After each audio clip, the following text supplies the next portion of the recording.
ప్రతిస్పందన లేదో నాకు తెలియదు, కానీ ఎంతవరకు కనపడుతుంది ఇటు పక్క అసలు ఎవరు కనపడట్లేదేమో. ఎందుకంటే కొంచెం పెద్దగా అంటే ఇంకోటి గీయాలంటారు అన్నమాట మీకోసం అని ఇటు పక్క. దేవుని స్తోత్రం.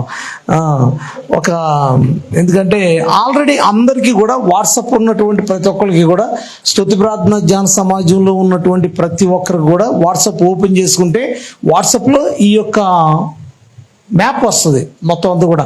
యెరూషలేము అని అంటే ఇది ఎప్పుడు అంటే క్రీస్తు పూర్వం 473లో ఉన్నటువంటి సరిహద్దుల యొక్క స్థానం ఇది. క్రీస్తు పూర్వం 473లో ఉన్నటువంటి సరిహద్దుల స్థానం ఇది. ఆ తర్వాత మార్పు చెందుతూ వచ్చింది అదంతా కూడా ఆ యొక్క మాటల్లో. మీరు ఎందుకంటే మళ్ళీ గూగుల్ ఓపెన్ చేసి ఈ మధ్య ఎవరైనా కొడితే యెరూషలేం బౌండరీస్ అని కొట్టారనుకోండి, మొత్తం 4 రకాల బౌండరీస్ వస్తాయి మీకు. ఆ బౌండరీస్ లో మరి నేను తీసుకున్నటువంటి 437 సంవత్సరంలో ఉన్నటువంటి క్రీస్తు పూర్వం ఆ యొక్క మాటలు, తర్వాత మరలా పునరుద్ధరించబడినటువంటి స్థానంలో మరలా 779లో ఒకటి, అలాగే 937లో ఒకటి కూడా మరి ఆ యొక్క పటాలు మీకు గూగుల్ కూడా కనపడతాయి అఫ్ కోర్స్. కానీ మనం ప్రథమంగా కింద ఉన్నటువంటి అంటే పూర్తిగా నెహెమ్యా గోడలు కట్టినటువంటి సమయంలో ఉన్నటువంటి ఆ యొక్క పిక్చర్నే నేను తీసుకోవడం జరుగుతూ వచ్చింది. కాబట్టి ఈ యొక్క గుమ్మాలన్నీ కూడా యెరూషలేం అంటే ఎలా ఉంటుందో ఏమిటో అనేటువంటిది ఇలా గుమ్మాలని చెప్పారు. ఏంటో గాల్లో ఆ యొక్క ఆలోచనలు కాకోకుండా మీకు ఒక అవగాహన కోసమని దాన్ని అలా గీయడం జరిగింది. కొంచెం పెద్దగా ఉంటే కనపడుతుందండి. సెల్ ఫోన్ లేనటువంటి వారి నిమిత్తం రాయబడింది. సెల్ ఫోన్లు ఉన్నటువంటి వారు అయితే కనుక మీకు నేను వాక్యం చెబుతూ ఉండగానే సెల్ ఫోన్లు ఓపెన్ చేసి చూసుకోవడం ఉండేటువంటి దురలవాటు మీకు ఉంది. కాబట్టి ఇప్పుడు మాత్రం ఓపెన్ చేయకండి, తర్వాత ఇంటికి వెళ్ళిన తర్వాత ఓపెన్ చేసి చూసుకోండి. దాని గురించినటువంటి నేను చెప్పినటువంటి వర్తమానం మొత్తం అంతా కూడా మరి ఫోటో తీసి కింద పెట్టడం జరిగింది. మీరు ఇంటికి వెళ్ళిన తర్వాత ఇంకా అర్థం కాకపోతే దాన్ని చదువుకోండి క్లియర్గా, అది కూడా మీకు అర్థమవుతుంది. ఎందుకంటే ఈ యొక్క నెహెమ్యా కట్టినటువంటి ఈ యొక్క గుమ్మాలన్నీ కూడా యెరూషలేములో ఉన్నటువంటి ఈ యొక్క 12 గుమ్మాలు కూడా మరి మనకు ఒక చక్కని పాఠాన్ని నేర్పుతున్నాయని నేను నమ్ముతున్నాను. దేవుని స్తోత్రం, హల్లెలూయా. మొదటి గుమ్మం ఏమిటంటే గొర్రెల గుమ్మం. ఆ యొక్క గొర్రెల గుమ్మానికి ఇంకొక పేరు కూడా ఉంది. అది ఏమిటి చెప్పండి? బెన్యామీను గుమ్మము అని కూడా చెప్పబడుతుంది. అది కొత్త నిబంధనలో ఉన్నటువంటి పేరు ఏమిటి అంటే బెతెస్దా. బెతెస్దా అనేటువంటి స్థలం వద్ద మరి ఆ యొక్క రోగిని స్వస్థపరచబడ్డం అనేటువంటిది జరిగినటువంటి ఆ యొక్క చోట మనం ఆ గుమ్మాన్ని చూస్తాం. మంచిది. ఎందుకంటే ఈ యొక్క గొర్రెల ద్వారము లేదా గొర్రెల గుమ్మం అనేటువంటిది దేనిని సూచిస్తుంది అంటే మనకు రక్షణని సూచిస్తుంది. మొట్టమొదట రక్షణ. ఎందుకంటే రక్షణ అంటే గనక గొర్రెలకు మంచి కాపరిని నేనని చెప్పాడు. గొర్రెల కొరకు తన ప్రాణం పెడతానని చెప్పినటువంటి వాడు. కాబట్టి ఆ యొక్క గొర్రెలను గురించినటువంటి సంబోధిస్తూ చెప్పినటువంటి ప్రతి స్థానంలోనూ కూడా మరి దేవదేవుడు మరి మనల్ని ఉద్దేశించినటువంటి వాడే, మన రక్షణను ఉద్దేశించినటువంటి వాడే, మనం ఆయన బిడ్డలుగా ఉన్నటువంటి వారముగా ఉన్నటువంటి ఆ స్థానాన్ని గురించి చెప్తూ వచ్చినటువంటి మాటల గురించినటువంటి విషయాన్ని మీ ముందు ఉంచాను. కాబట్టి ఆ యొక్క గొర్రెల ద్వారము రక్షణను తెలియపరిచే ద్వారంలో ఇంకా ప్రవేశించినటువంటి వారు ఎవరైనా ఉంటే గనక ఆయన యొక్క రక్షణలోనికి ప్రవేశించి ఆయన రక్షణ పొందవలసినటువంటి వారే ఉన్నారని మరలా ఒక మాటను మీకు తెలియపరుస్తున్నాను. రెండవదిగా మత్స్యపు గుమ్మము. ఇది అందరూ కూడా మరి ఈ యొక్క మత్స్యపు గుమ్మం అనేటువంటిది ఇక్కడ చూస్తే కనుక ఎక్కడ ఉంటుందంటే ఈ మూల పై భాగంలో ఉంటుంది. ఎందుకని ఇక్కడ ఉంటుందంటే ఇక్కడ ఉండేటువంటిది సముద్రం ఉంది. మరి యాక్చువల్లీ కీర్తనకారుడు చెప్తూ వచ్చాడు. ఏమని చెప్తూ వచ్చాడంటే యెరూషలేము చుట్టూ ఏమున్నాయని చెప్పాడండి? పర్వతములు ఉన్నాయన్నాడు కదా. యెరూషలేము చుట్టూ పర్వతాలు ఉన్నాయి. ఇదంతా కూడా పర్వతాలు ఉన్నాయి. ఇవన్నీ కూడా పర్వతాలు ఉంటాయి. ఇక్కడ మాత్రమే సముద్రం ఉంటుంది. ఎక్కడి నుంచి ఇక్కడ మాత్రమే సముద్రం ఉంటుంది. ఈ మాత్రమే సముద్రం ఉంటుంది. ఇక్కడ మొత్తం ఇదంతా కూడా మళ్ళా మొత్తం అంతా ఎడారే. ఇటు పైకి ఎడారే. ఈ ఎడారిలోంచి వెళ్తే కానీ మొత్తం యెరూషలేములోకి రావాలంటే ఈ ఎడారిలోకి అవతల ఉంది ఏమిటాయి అంటే యెరూషలేము ఉంటుంది. అదే ఐగుప్తు ఉంటుంది. సారీ రైట్, ఐగుప్తు ఉంటుంది. ఆ పైన ఎడారి ఉంటుంది. ఎడారి తర్వాత ఐగుప్తు అనమాట. అందుకుని ఐగుప్తు నుండి వచ్చేటువంటి వాళ్ళు ఎవరైనా కానీ రావాలంటే ఎడారిలో రావాలి, లేదా ఇటు తిరిగి ఆ సముద్రంలో నుంచి వచ్చి ఈ యొక్క ద్వారం నుంచి రావాల్సినటువంటి మాట ఉంది తప్ప వేరే దారి లేదు. లేదా ఇలా కింద నుంచి తిరిగి ఈ యొక్క కింద ఉన్నటువంటి ఆ గుమ్మం నుండి కూడా లోపలికి ఎంటర్ అవడం తప్ప వేరే దారి లేదనమాట. అటువంటిదిగా ఉంది. పైన మత్స్యపు గుమ్మం, ఎందుకంటే ఆ చేపలు పట్టుకుని వచ్చేటువంటి వారని, దాంట్లోంచి వచ్చేటువంటి వారని మీకు చెప్తూ వచ్చాను. మరి ఆ యొక్క మాట, ఆ గుమ్మం దేన్ని సూచిస్తుంది అనేటువంటి విషయాన్ని కూడా మీకు తెలియపరిచాను. ఏమిటండి? ఏంటంటే దేవుని పని చేసేటువంటి వారు, అంటే మిమ్మల్ని చేపలు పట్టే జాలరు కాకుండా ఏం పట్టే జాలరుగా చేస్తా అన్నాడు దేవుడు? మనుషులను పట్టే జాలరుగా చేస్తానని పేతురుతో చెప్పగానే మొత్తం అన్ని వాళ్ళని అక్కడ పడేసి వెంబడించినటువంటి వారి యొక్క మాదిరిని ఆ యొక్క మత్స్యపు గుమ్మం మనకేం చెప్తుంది అంటే, రక్షణ పొందిన తర్వాత నీవు ఏం చేయవలసినటువంటి వ్యక్తి అయి ఉన్నావంటే, ఆ యొక్క నీ రక్షణని కొనసాగిస్తూ అనేకులకు సాక్షి రూపంలో జీవిస్తూ అనేకులను దేవుని సన్నిధికి నడిపించవలసినటువంటి వ్యక్తి అయి ఉన్నాము అనేటువంటి విషయాన్ని ఆ యొక్క మత్స్యపు గుమ్మం తెలియపరుస్తుంది. అలాగే మూడవది ఏమిటి అంటే పాత గుమ్మం. ఈ యొక్క పాత గుమ్మము అనబడినటువంటిది మనం చూసినట్లయితే మన యొక్క పాత జీవితాన్ని, ఇక్కడ ఈ మ్యాప్ లో పాత గుమ్మము అనేటువంటిది ఇక్కడ కనపడుతుంది. గొర్రెల గుమ్మము, సరసాల గుమ్మము, మత్స్యపు గుమ్మం. ఈ యొక్క గొర్రెల గుమ్మం పక్కన ఈ యొక్క సరసాల గుమ్మం పాత గుమ్మం అనమాట. ఆ యొక్క పాత గుమ్మము అనేటువంటి ఆ యొక్క స్థానంలో మరి పాత జీవితాన్ని, అంటే దేవుని యొక్క ఆజ్ఞను తెలియక ఆజ్ఞను మీరి జీవించినటువంటి ఆ జీవితాన్ని మనకు సూచిస్తూ ఉంటుంది.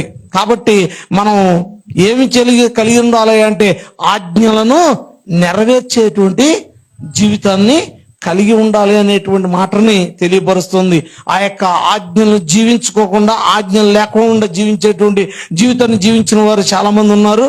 వాటి యొక్క విషయాలను కూడా నేను తెలియపరుస్తూ వచ్చాను. మరి అలాగే నాలుగోది ఏది?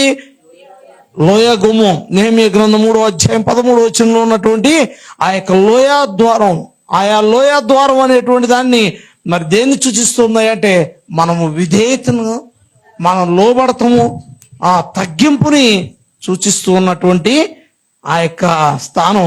మరి మనం శరీరంను కలిగినటువంటి ఆ యొక్క స్థితులన్నిటిలోనూ కూడా మనం ఏం కలిగి ఉండాలి అంటే తగ్గింపును కలిగినటువంటి వారంగా, మరి విధేయత చూపించేటువంటి వారంగా మనం ఉండవలసినటువంటి వారమై ఉన్నాం. అంటే విధేయత అనేటువంటిది మనకెంతో అవసరం అనేటువంటి విషయాన్ని ఆ యొక్క గుమ్మం మనకు తెలియపరుస్తుంది. అలాగే మరి ఐదవ గుమ్మం పెంట గుమ్మం. ఐదో గుమ్మం మరి మాట్లాడడానికి కొంచెం బాధాకరంగా ఉంటుంది కదా అది, పెంట గుమ్మం అనేప్పటికీ. కానీ మరి ఆ యొక్క పెంట గుమ్మం అనేటువంటిది మరి చెత్త, మనలో ఉన్నటువంటి సమస్తమైనటువంటి కల్మషము, ప్రతి విధమైనటువంటి శరీర సంబంధమైనటువంటి ప్రతి ఒక్క ఆశలను మొత్తం అన్నిటినీ కూడా మనం జయించిన వారంగా మనం ఉండాలని ఆ యొక్క గుమ్మం చెప్తున్నటువంటి మాటల గురించి మీతో మాట్లాడుతూ వచ్చాను. ఏదండి? ఆ యొక్క పెంట గుమ్మం మరి శరీరమునకును ఆత్మకును కలిగినటువంటి సమస్తమైనటువంటి కల్మషం నుండి మనము పవిత్రులుగా చేసుకోవాలి. ఇది 2 కొరింథీయులకు రాసిన పత్రిక 7వ అధ్యాయం 1వ వచనం దగ్గర చెప్పినటువంటి మాట. అలాగే మనం ప్రతి ఒక్కదాని విషయంలోనూ కూడా మనం కంపు కొట్టేటువంటి ఆ యొక్క స్వభావాలన్నింటినీ కూడా మనం విడిచిపెట్టిన వారంగా మనం ఉండాలి అని ఈ గుమ్మం, పెంట గుమ్మం అనేటువంటిది మనకు తెలియపరుస్తుంది. మరి అలాగే ఇంకొకటి 6వది ఏమిటండి? దారాగుమ్మం. ఆ దారాగుమ్మం అనేటువంటిది ఏంటంటే అక్కడ దాని పేరు బొగ్గ గుమ్మం అని కూడా, ఊట గుమ్మం అని కూడా పిలుస్తారు.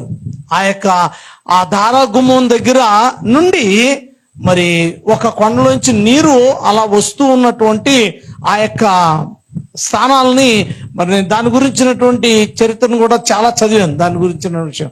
ఎందుకంటే దారాగుమ్మం అంటారు ఏమిటి అనేటువంటి దాన్ని కూడా నేను చదువుతూ వచ్చాను. ఎందుకంటే ఆ యొక్క ఆ దారాగుమ్మం పక్కన ఉన్నటువంటి ఆ యొక్క కోటల నుండి, ఆ గుమ్మం దగ్గర నుండి ఆ యొక్క నీరు దారలాగా పడుతూ ఉన్నటువంటి స్థానంలో అక్కడి నుంచి ఒక నదిలాగా మరి వచ్చి, అది ఇదిగో ఇక్కడ దీని మీద అయితే డ్రా చేశాను, మీకు కనబడుతుంది ఇక్కడ ఇంటి గుమ్మం పై నుండి దారాగుమ్మం, ఆ దారాగుమ్మం దగ్గర నుండి ఇలా వచ్చి అది ఎక్కడికి వెళ్తుందా అంటే సీలోము అనేటువంటి అక్కడ లోయలోకి వెళ్ళి ఆ నీరు మొత్తం ఇలా పైనుంచి కిందకి రావడం జరుగుతుంది అన్నమాట. దానికి ఆ యొక్క దారాగుమ్మము లేదా నీటి బుగ్గ, నీటి గుమ్ము అని కూడా ఊట గుమ్ము అని కూడా పేరు పెట్టబడినటువంటి స్థానాలని మనం నేర్చుకుంటూ వచ్చాం. మరి అలాగే తర్వాత అది దేనికి సూచనగా ఉంది? ఆత్మకు సూచనగా ఉంది. మనలో నుండి ఊటకు, జీవజలముల ఊటకు సూచనగా ఉంది. అదే దేవుని యొక్క ఆత్మకు సూచనగా ఉంది. మరి అలాగే నీటి గుమ్మం, 7వది నీటి గుమ్మం దేవుని యొక్క వాక్యానికి సూచనగా ఉంది. ఎందుకని దేవుని యొక్క వాక్యం అనే దానికి ఎఫెసీయులకు రాసిన పత్రిక 5:27 ఆయన ఏమంటున్నాడు? వాక్యం అనే దానితోటి ఉదక స్నానము చేయాలనేటువంటి స్థానాన్ని మనకి జ్ఞాపకం చేస్తూ ఉన్నారు. అలాగే మరి 8వది గుర్రపు ద్వారము, దీన్ని సిద్ధపాటును గురించి తెలియపరిచేటువంటి ద్వారం ఇది. అలాగే మరి తూర్పు ద్వారము, 9వది ఏంటి? తూర్పు ద్వారం. తూర్పు ద్వారం దేన్ని తెలియపరుస్తుంది? మహిమను తెలియపరుస్తుంది. దాన్ని సూర్యపు ద్వారం అని, అలాగే దేవాలయపు ద్వారం అని కూడా పిలుస్తారు. ఎందుకు వీటిలన్నింటినీ కూడా నేను త్వరగా చెప్తున్నానంటే చాలా 2 వారాలు 3 వారాల నుంచి వీటి గురించి ధ్యానిస్తూ ఉన్నాం. తెలియని వారి కోసం, కొత్తగా వచ్చినటువంటి వారి కోసం, 2 ఆదివారాలు డుమా కుట్టినటువంటి వారి నిమిత్తం మాత్రమే ఇది ఒకసారి రిపీట్ చేస్తున్నాను అంతే. అందుకుని ఊరినే టూకీగా చెప్పుకుంటూ వెళ్ళిపోతున్నాను. సూర్యపు ద్వారము ఇది మహిమను సూచిస్తున్నది. మరి ఇప్పుడు మనం చెప్పుకునే పోయేటువంటి ద్వారం గురించినటువంటి విషయాన్ని నెహెమ్యా గ్రంథం 3వ అధ్యాయం 31వ వచనాన్ని మనం ఒకసారి పరిశీలించుకుందాం.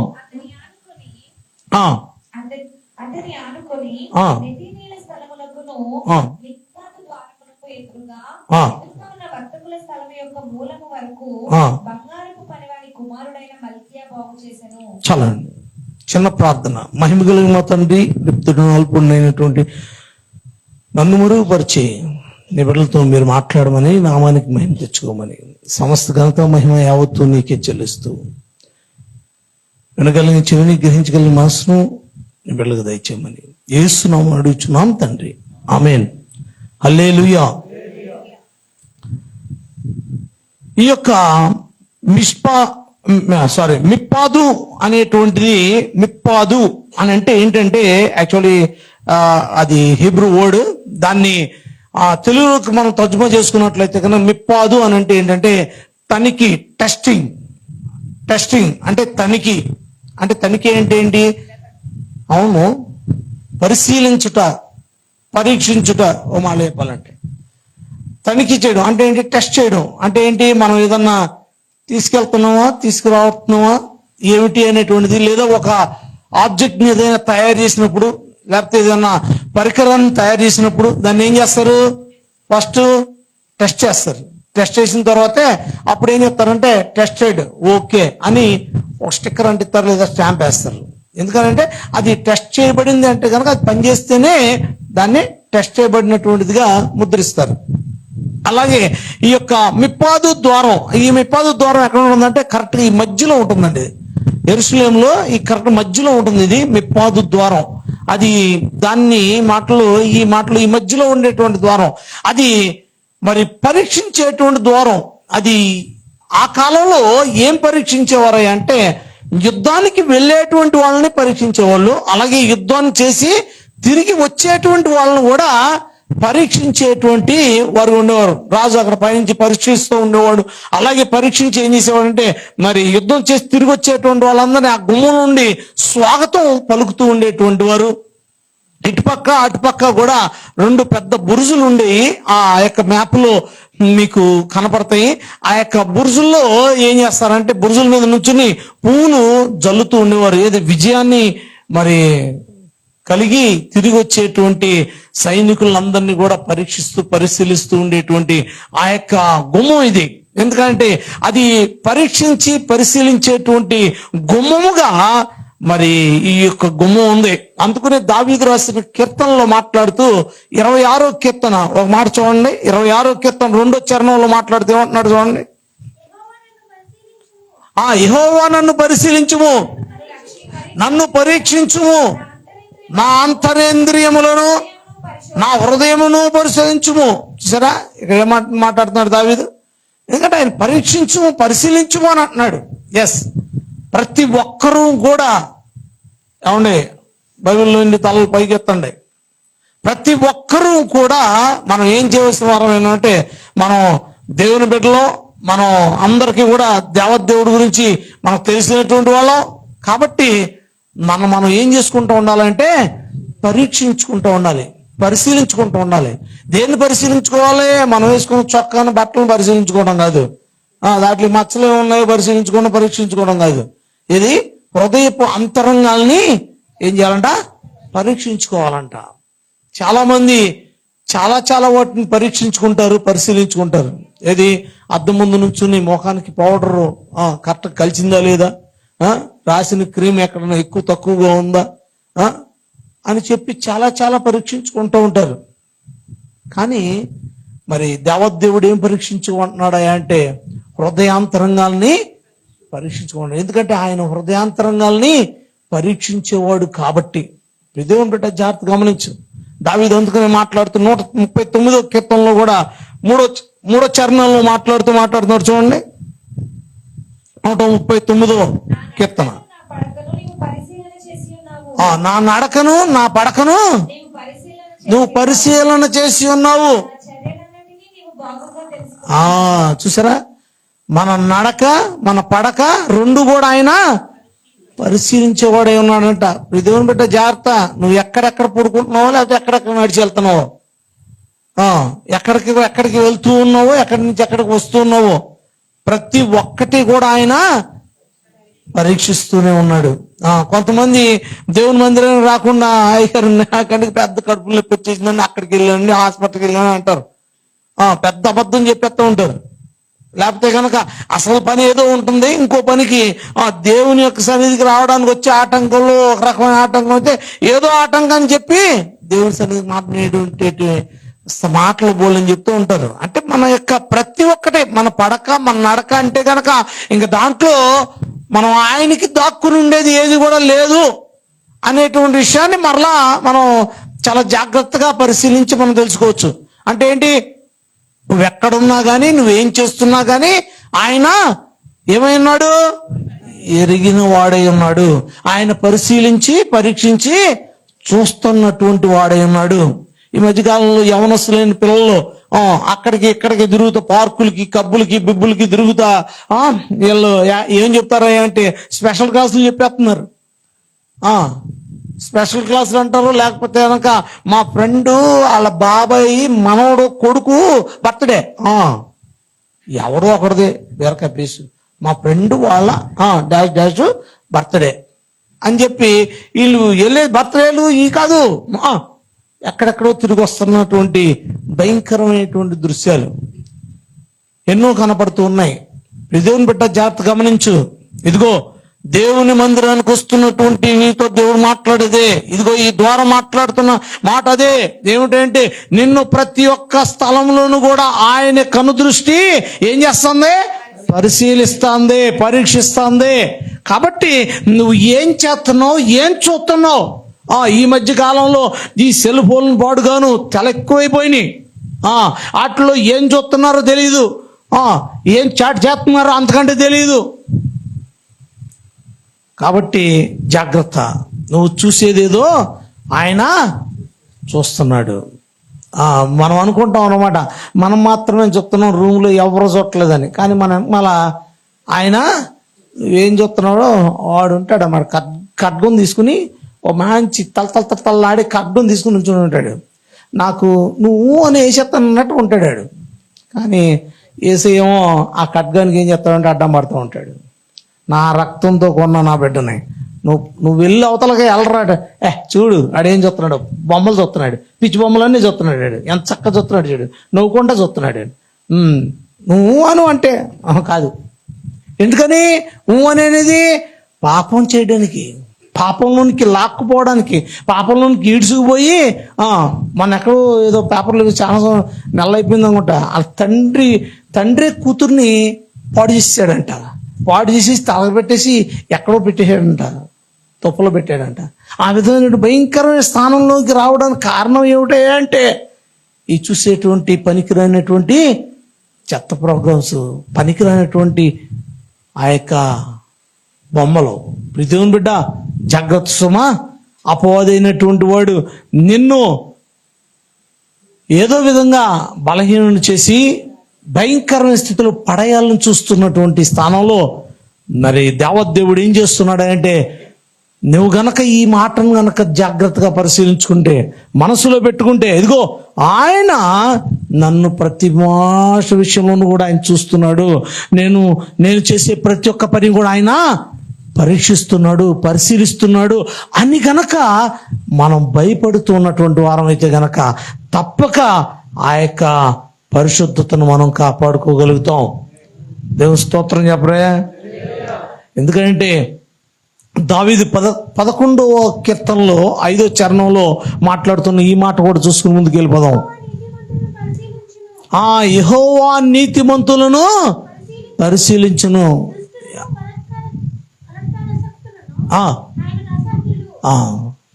ఎందుకంట ఇక్కడ ఆయన పరీక్షించేది ఎందుకంటే దుష్టులైనటువంటి నడత, దుష్టులైన ఆలోచనలు ఇలాంటివి ఏమన్నా ఉంటే గనక వారు ఆయనకి అసహ్యులైనటువంటి వారు కాబట్టి అది వారిలో ఎక్కడైనా ఉన్నాయేమని నీతిమంతులను ఆయన పరీక్షించును. ఎవరిని పరీక్షిస్తాడంట? 3వ పాయింట్కి వచ్చేప్పటికి నీతిమంతుల్ని. మొట్టమొదటి ఏంటి? హృదయాంతరంగా పరీక్షించునని చూసాము. తర్వాత ఏమో నీ నడకని నీ పడకని పరిశీలిస్తాడని చూసాము. మూడవది ఏమంటున్నాడు అంటే నీతిమంతులను పరీక్షించను. నీతిమంతులు ఎవరై ఉన్నారు? రోమీయులకు రాసిన పత్రిక ప్రకారం 5:8 ప్రకారం ఏమంటున్నాడు? యేసుక్రీస్తు రక్తం చేత ఎవరైతే కడగబడిన వారైనారో వారు మాత్రమే నీతిమంతులు అని చెప్పబడినటువంటి మాట ఉంది. మరి వారిని సైతము కూడా పరీక్షించవలసినటువంటి స్థానం. చాలామంది బాప్తిసం తీసుకున్నారు, యేసు రక్తం చేత కడగబడ్డారు. యేసు రక్తాన్ని ప్రతి ఆదివారం, ప్రతి నెలలోనూ 2వ ఆదివారం నాడు ఆయన యొక్క శరీరం రక్తంలో పొందుతూ ఉన్నటువంటి వారుగానే ఉంటారు.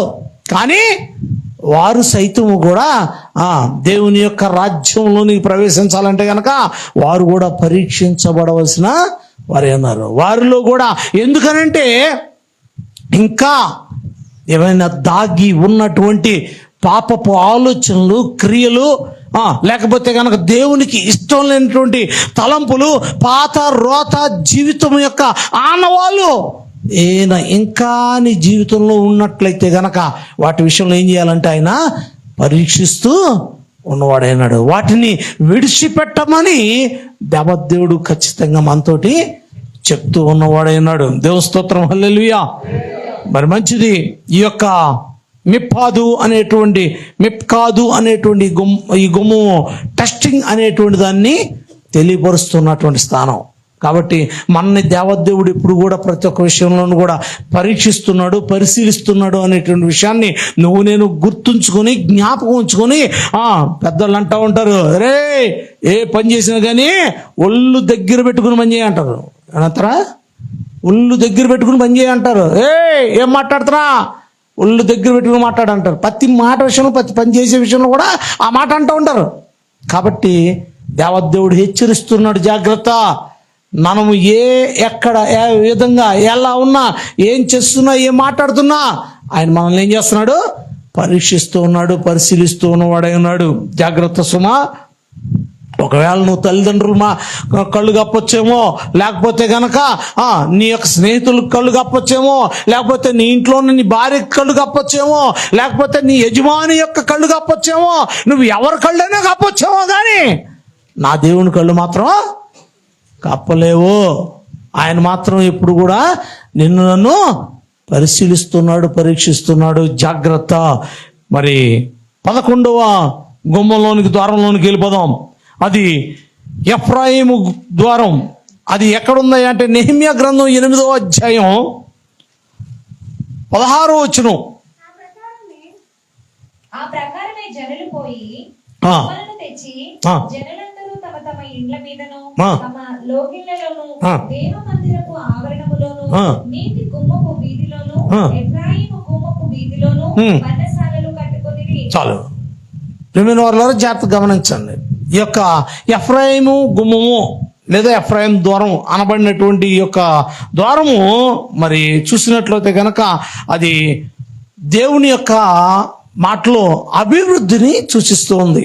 అభివృద్ధి లేదా రెండంతల ఆశీర్వాదము అనే దాన్ని సూచిస్తూ ఉన్నటువంటి స్థానం.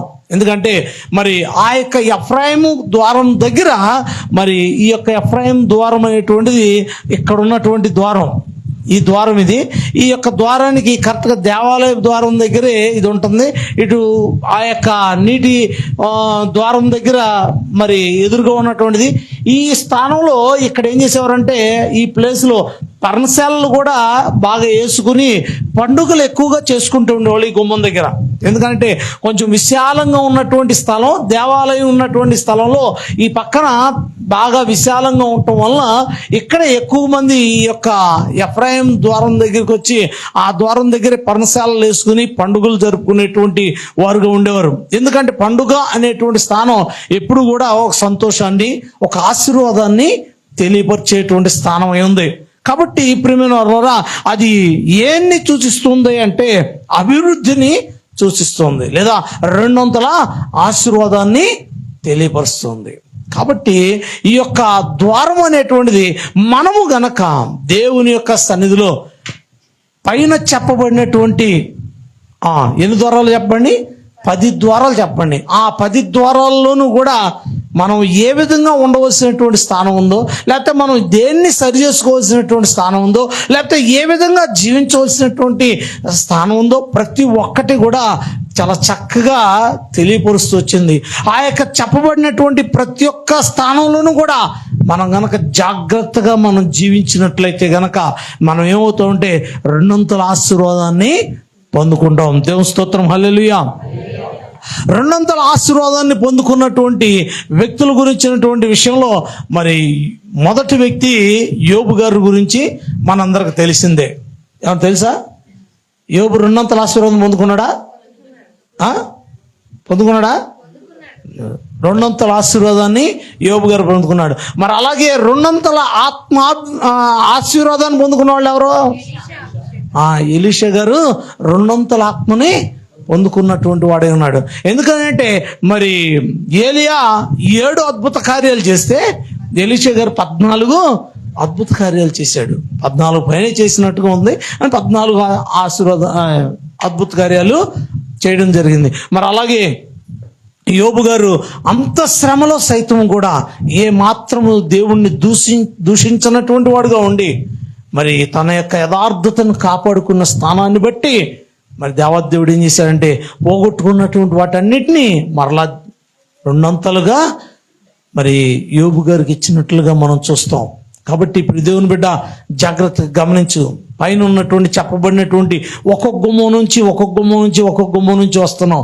ఆ గుమ్మాలన్నీ దాటుకుంటూ వచ్చినప్పుడు నీకు ఇచ్చేటువంటిది ఏమిటాయంటే రెండొంతుల ఆశీర్వాదం. దేవుని స్తోత్రం, హల్లెలూయా, హల్లెలూయా. మరి ఆ రెండొంతుల ఆశీర్వాదం మనం ఇక్కడే పొందుకుందామా, అక్కడికి వెళ్ళిన తర్వాత పొందుకుందామా? ఏమండి?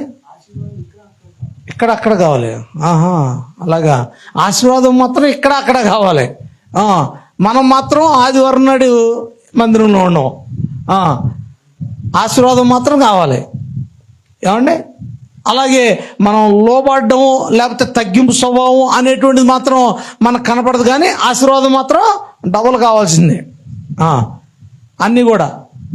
మరి అలాగే ప్రతి ఒక్కటి కూడా పైన చూసుకున్నట్లయితే కనుక మనం ఎక్కడ సరి చేసుకోవాల్సినటువంటి వారమైనా అక్కడ సరి చేసుకుంటేనే, ఎక్కడ మనం దేవునికి విధేయత, దేవుని మాటకు విధేయత, దేవుని యొక్క వాక్యం చేత కడగబడినటువంటి వారంగా పరిశుద్ధంగా జీవించే జీవితానికి మనం ఎక్కడ అలవాటు పడినటువంటి వారంగా ఉంటాం ఎలా జీవించే వారంగా మనం ఉంటామో అప్పుడే దేవదేవుడు ఏం చేస్తాడంటే రెండొంతుల ఆశీర్వాదాన్ని అనుగ్రహించేవాడైనాడు. దేవుని స్తోత్రం, హల్లెలూయా.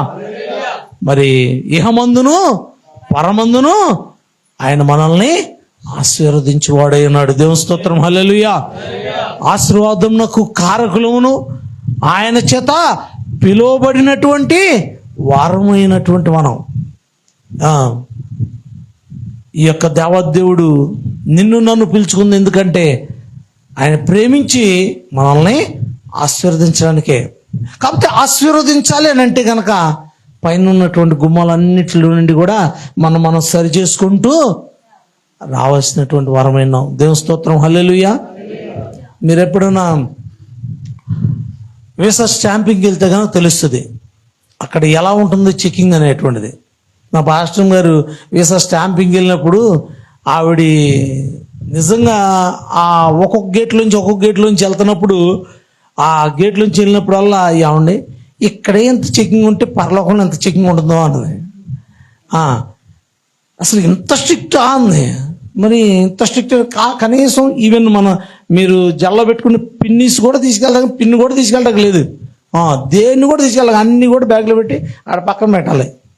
ఏది కూడా ఒక టబ్బులో వేయాలి. టబ్బులో వేసి వాళ్ళు మళ్ళీ చెక్ చేసి అక్కడికి వచ్చిన తర్వాత వాళ్ళ బయటకు వచ్చింది మనం తీసుకోవాలి. అంత చెకింగ్. ఏ మాత్రం కూడా అక్కడ ఏదైనా మనం దాటేప్పుడు కీ అందనుకోండి, అరిసింది అనుకోండి, ఇంకంతే సంగతి. మళ్ళీ వెనక తీసుకొస్తారు.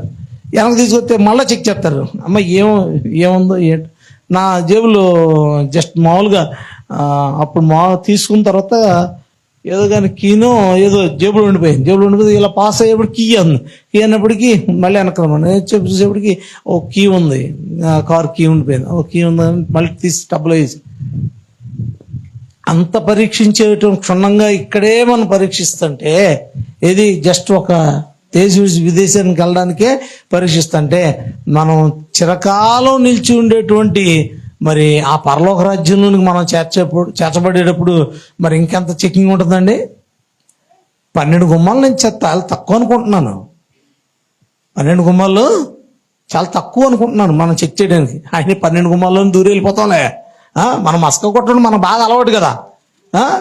మనం ఏదోటి సర్ది చెప్పేసుకోవడం మనకు అలవాటుగా. సర్ది చెప్పేసేసి ఏసయ్య నువ్వు ఉన్నావు కదా అని చెప్పి వచ్చేసానయ్యా అని చెప్పి మనం దాటుకుంటూ వెళ్ళిపోతాం. ఛాన్స్ అక్కడ లేదా? అక్కడ లేదంటండి. ఏం చెప్పడానికి అవకాశం లేదు అక్కడ. మనం ఇక్కడ సర్లే తప్పైపోయిందండి అని చెప్పి వెనక్కి వచ్చి జేబులో తీసి లేకపోతే పిన్ ఏదో తీసి పక్కన పెట్టి మళ్ళీ వెళ్ళడానికి ఇంకొక అవకాశం ఉంది. అక్కడ నో ఛాన్స్. దేవుని బిడ్డ, నువ్వు ఈ గుమ్మాల్లో నువ్వు సరి చేసుకుంటా వెళ్తే గనక దేవుని యొక్క రాజ్యంలో 200 ఆశీర్వాదాన్ని నువ్వు చూస్తావు. లేదా ఆఖరి మాటలో ఈ యొక్క ఎఫ్రాయిం గుమ్మం గురించినటువంటి స్థానంలో, ఈ యొక్క ఉత్సవ కాలంలో ఉండేటువంటి స్థానంలో ఉండేటువంటి మాటల్లో మరి అందరూ కూడా చాలా 2వ రాజుల గ్రంథం 14వ అధ్యాయం 13వ వచనం చదవండి ఒకసారి.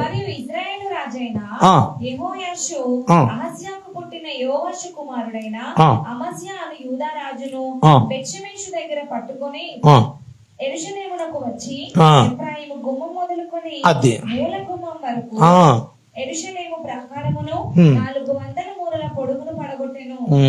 అదండి ఇక్కడ ఈ ఎఫ్రాయిం ద్వారం మొదలుకొని కింద వరకు ఇక్కడ వరకు కూడా ఈ ద్వారం వరకు కూడా పడగొట్టాడు.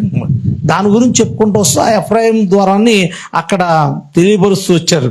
మంచిది. ఎందుకంటే ఈ యొక్క ఎఫ్రాయిం ద్వారం గురించినటువంటి స్థానంలో ఈ మాటలను మరలా జ్ఞాపకం చేస్తున్నాను. ఎందుకంటే మనం 200 ఆశీర్వాదాన్ని పొందుకునేటువంటి వారంగా మనం ఉండాలంటే పైన ఉన్నటువంటి 10 ద్వారాల్లోనూ మనం సరి చేసుకుంటూ దేవుని ముందుకు మనం రావాల్సిన వారమై ఉన్నాం. దేవుని స్తోత్రం. హల్లెలూయా.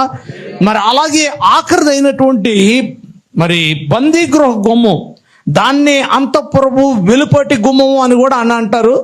ఈ యొక్క నెహెమ్యా గ్రంథం 12వ అధ్యాయం నుండి 12వ అధ్యాయంలో 39వ వచనం. మరియు వారు ఎఫ్రాయిము గుమ్మము అవతల నుండి పాత గుమ్మము అవతల నుండి మత్స్యపు గుమ్మము అవతల నుండి హననీయుల గోపురము నుండి మెయు గోపురము నుండి గొర్రెల గుమ్మం వరకు వెళ్ళి బందీగృహపు గుమ్మములో నిలిచిరి. చాలు అక్కడ మాటలు బందీ గృహాన్ని మనం చూస్తాం. మేము మీకు ఒక విషయాన్ని నేను చెప్పకుండా ముందుకు వచ్చాను. ఇక్కడ నెహెమ్యా గ్రంథం ఎఫ్రాయిము ద్వారం అనేటువంటిది, ఎఫ్రాయిం ద్వారం అనే దగ్గర మరి 8వ అధ్యాయం 16వ వచనంలో ఉంది. మొత్తం పైన ఉన్నటువంటి 10 గుమ్మాలు కూడా 3వ అధ్యాయంలో ఉన్నాయి. 10 గుమ్మాలు కూడా 3వ అధ్యాయంలో ఉన్నాయి. మరి ఈ ఎఫ్రాయిం గుమ్మం మొత్తం 8వ అధ్యాయం నుంచి మొదలు పెట్టారు. మళ్ళా చాలా ఆగు. ఎందుకనంటే మరి 3వ అధ్యాయం అయిపోయిన దగ్గర నుంచి 4వ అధ్యాయం నుండి 8వ అధ్యాయం వరకు మధ్యలో ఉన్నటువంటి స్థానంలో ఏమైందయ్యా, ఏమిటి చరిత్ర అంటే గనక, మరి ఇక్కడంతా కూడా గుమ్మాలు కట్టుకుంటూ వెళ్ళాడు. తర్వాత ఏం చేశారంటే గోడలు కట్టడం మొదలుపెట్టారు.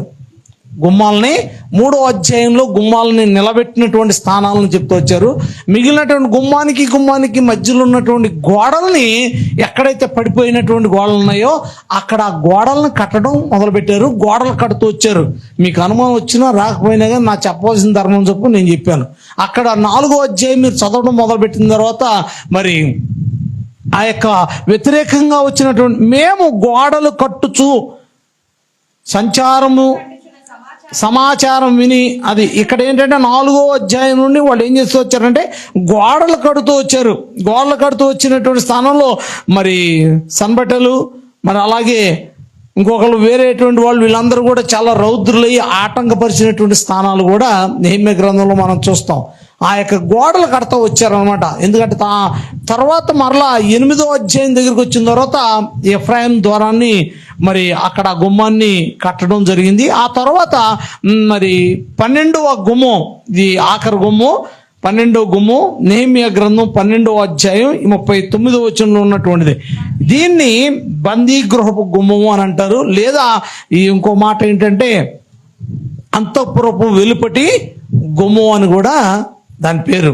ఈ యొక్క గుమ్మంలో మరి ఆ కాలంలో ఎవరైనా తప్పు చేసినటువంటి వారు, బందీలుగా ఉన్నటువంటి వారు, శత్రువులైనటువంటి వారిని బందీలుగా తీసుకొచ్చిన వాళ్ళని, వీళ్ళందరినీ కూడా ఎక్కడ ఉంచేవారు అంటే ఆ బందీ గృహంలో ఉంచేటువంటి వారు.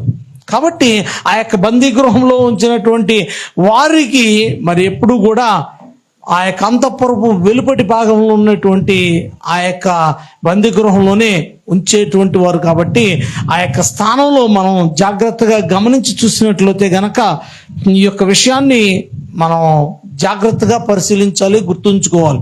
ఎందుకంటే బందీ గృహము అనబడింది దాని స్థానం మరి బంధించబడినటువంటి ఆ యొక్క స్థానాల్ని తెలియపరుస్తుంది. బంధించినటువంటి స్థానం, బంధించబడినటువంటి స్థానము అని అంటే గనక ఎవరు బంధించేవాడు, ఎవరు ఏమిటి మనం చూసినట్లయితే గనక నన్ను బంధించేవాడు ఎవరు బంధిస్తారండి?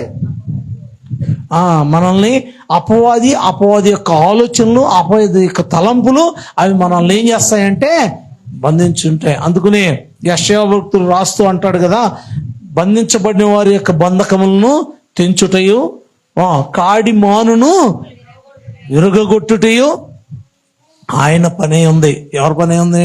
యేసు ప్రభువారు ఎందుకోసం వచ్చాడు అంటే బంధించబడినటువంటి బంధకాలని తెంచివేయడానికి ఆయన వచ్చాడు. కానీ మనం ఏం చేస్తున్నాం అంటే ఆయన తన స్వరక్తం ఇచ్చి కొన్నాను అని చెప్పినటువంటి ఆయన మాటను సైతము కూడా మనం ఏం చేస్తున్నాం అంటే పక్కన పెట్టేసి ఏం చేస్తున్నాం అంటే మళ్ళా సైతం గారు చెప్పినటువంటి మాట విని రకరకాలైన కట్టుల్లోనికి, రకరకాలైనటువంటి బంధకాల్లోనికి వెళ్ళిపోతూ ఉన్నటువంటి క్రైస్తవ సమాజం చాలా చాలా చాలా జాగ్రత్తగా ఆలకించవలసినటువంటి వారమైన. ఎందుకంటే దేవుడేమో మనల్ని బంధకాల నుండి విడిపించడానికి ఆయన తన రక్తాన్ని చిందిస్తే మనం ఏం చేస్తున్నాం అంటే మరలా అదే బంధకాల్లోనికి వెళ్ళిపోవడానికి ప్రయత్నాలు చేస్తూ ఉన్నటువంటి వారంగా ఉన్నాం. దేవుని బిడ్డ జాగ్రత్తగా గమనించు. ఎందుకంటే దేవదేవుడు నిన్ను ప్రేమించి నీకున్నటువంటి ప్రతి ఒక్క స్థితిలో నుండి, నీకున్నటువంటి భయంకరమైనటువంటి పాత రోత జీవితంలో నుండి, నీకున్నటువంటి భయంకరమైనటువంటి ఆ యొక్క అపవాది యొక్క కుతంత్రాలన్నిటిలో నుండి, నీకున్నటువంటి బాధలన్నిటిలో నుండి నిన్ను విడిపించి ఆయన బిడ్డగా నిన్ను రక్షించుకొని కాపాడుకోవాలని ఆయన ఆశపడుతుంటే మనం మరలా ఏం చేస్తున్నామంటే ఆయన యొక్క మాటను లెక్క చేయకుండా మనం ఎక్కడికి వెళ్ళిపోతున్నామంటే మళ్ళా బందీ గృహానికి, బంధించబడేటువంటి స్థానంలోనికి వెళ్ళిపోతున్నాం. ఎంతో మందిని రకరకాలైన ఆలోచనలతో వాడు బంధించినటువంటి వాడే ఉన్నాడు. ఎంతమంది దేవుని యొక్క బిడ్డలైనటువంటి వారు ఆ యొక్క ధనాపేక్షలో బంధించబడిన వారు చాలా మంది ఉన్నారు. ఎంతోమంది ఇదిగో ఈ సెల్ ఫోన్లో బంధించబడినటువంటి వారు చాలా మంది ఉన్నారు. ప్రియమైన వారు జాగ్రత్త గమనించండి. ఎందుకంటే ఆ యొక్క బంధించబడినటువంటి ఆ యొక్క స్థానం, ఆ యొక్క స్థలం మనకి ఒక్కొక్క గుమ్మంలో నుండి వస్తూ ఉన్నటువంటి నీకు ఎక్కడైనా ఏ విషయంలో అయినా బంధించబడ్డావేమో జాగ్రత్తగా గమనించు. ఎందుకంటే ఈ బంధించబడినటువంటి వాళ్ళు ఏది రక్షణ పొంది బాప్తిసం తీసుకుని దేవుని యొక్క వాక్యానుసారంగా నడుచుకోకుండా, ఎవరైతే దేవుని మాటకు లోబడకోకుండా ఎవరైతే జీవిస్తూ ఉన్నటువంటి వారై ఉన్నారో వాళ్ళందరూ కూడా చక్కగా ఎక్కడికి వెళ్ళిపోతారు? ఈ బందీ గృహానికి నడిపించబడతారు. జాగ్రత్త. ఒకవేళ ఇంకా నీలో ఉన్న బలహీనత అలాగే ఉంచుకుని, నీలో ఉన్న బలహీనమైన స్థానాలు అలాగే ఉంచుకుని, దేవుని యొక్క మాటకు లోబడుకోకుండా, దేవుని యొక్క ఆలోచనకి తలవక్కోకుండా అలాగే జీవిస్తూ ఉన్నటువంటి జీవితం ఏదన్నా ఉంటే గనక, దేవుని యొక్క మందిరానికి రావడం అనేటువంటి విషయం, లేకపోతే దేవుని యొక్క ఆజ్ఞ చొప్పున జీవించడం అనేటువంటి విషయం నీకు ఇంకా దూరంగా ఉన్నట్లయితే గనక జాగ్రత్త. మనం గమనించవలసింది ఏమిటి అంటే, మనం ఇంకా బంధించబడి ఉన్నాము. ఈ బంధించబడి ఉన్నామంటే గనక ఈ గుమ్మంలోనికి ఏమిటి తెలియపరుస్తుంది అంటే, ఈ యొక్క గుమ్మంలోనికి వెళ్ళేటువంటి వాడు మళ్ళా తిరిగి వచ్చేటువంటి ప్రసక్తి లేనేలేదు. ఎందుకంటే ఈ యొక్క బంధకాలను అనేటువంటివి విడిపించబడ్డానికి దేవదేవుడు కార్చినటువంటి రుద్రధారల రక్తం అనేటువంటి స్థానం నువ్వు గ్రహింపు అనేటువంటిది ఇక్కడ నువ్వు గనక కలిగి ఉంటేనే, ఇక్కడ నువ్వు గ్రహిస్తేనే, ఇక్కడ దాని నుండి బయటికి రావాలని నువ్వు ప్రయత్నం చేస్తేనే నీకు విడుదల తప్ప ఆ తర్వాత విడుదల లేదు. అందుకని అంటారు దాన్ని ఏమన్నా అంటే నిత్య నరకాగ్ని అని చెప్పబడేటువంటి స్థానం. కాబట్టి జాగ్రత్త సుమా.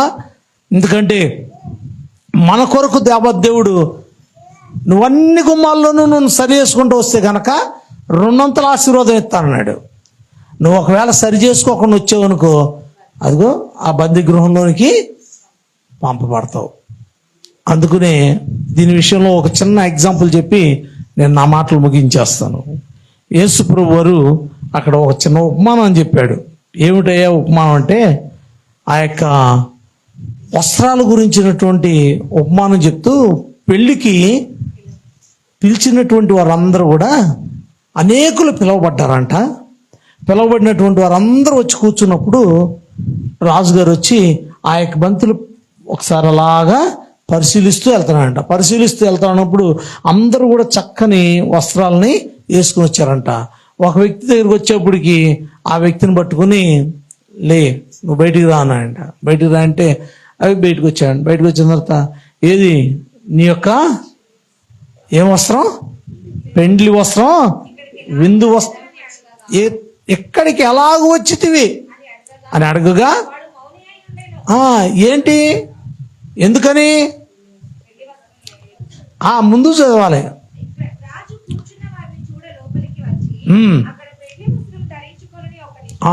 పెండ్లి వస్త్రము ధరించుకొనని ఒకడిని చూసి, స్నేహితుడా నువ్వు ఇక్కడికి ఎలా వచ్చావు? అసలు ఇన్ని గుమ్మాలు దాటుకుంటా నువ్వు అసలు ఇక్కడికి ఎలా వచ్చావు నువ్వు అని చెప్పి రాజు అడిగి, పోలే ఈ అన్ని గుమ్మాలు దాటుకుంటా ఎలాగ వచ్చావు, కానీ ఇదో ఇక్కడ వచ్చిన తర్వాత నీకు పెళ్లి వస్త్రం లేదు కాబట్టి ఏం చేస్తున్నాడు ఆయన?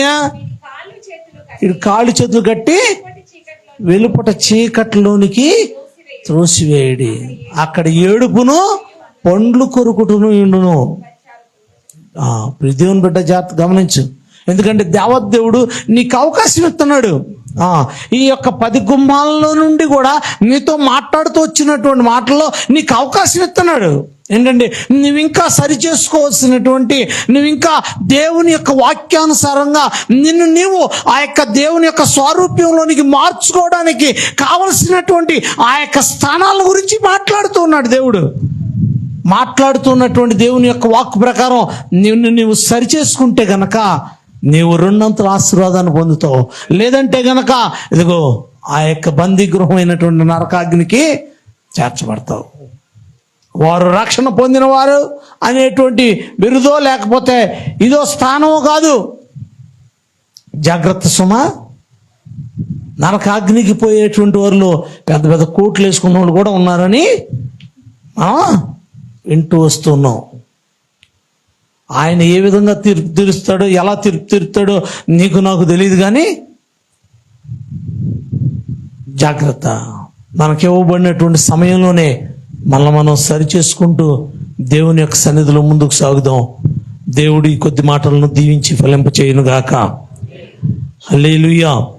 అందరూ కూడా మోకరించినట్లయితే ప్రార్థన చేసుకుందాం.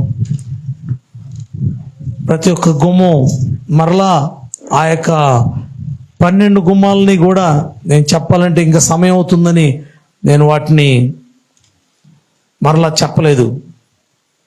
ఒక్కొక్కటి నువ్వు జాగ్రత్తగా గమనించినట్లయితే ఆ యొక్క గొర్రెల ద్వారం నుండి, గొర్రెల గుమ్మం నుండి దేవదేవుడు నీకు ఇచ్చినటువంటి ఆలోచన స్థానం ప్రకారం గొర్రెల ద్వారము, మత్స్యపు గుమ్ము, పాత గుమ్ము, అలాగే లోయ గుమ్ము,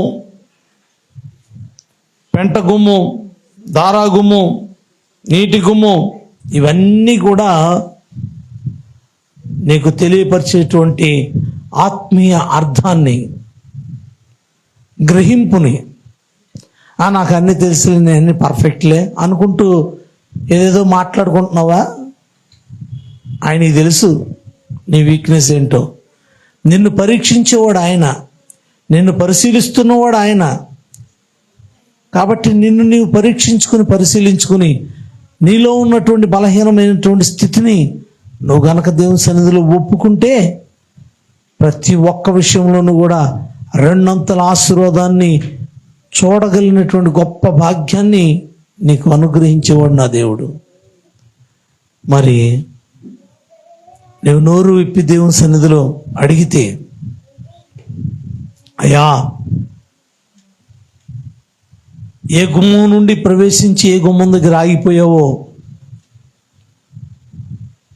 ఈ బందీ గృహం గురించినటువంటి చెప్పినటువంటి సమయంలో అక్కడ మాట్లాడుతూ ఆ యొక్క గొర్రెల ద్వారం దగ్గర నుండి మాట్లాడుకుంటూ వస్తాడు.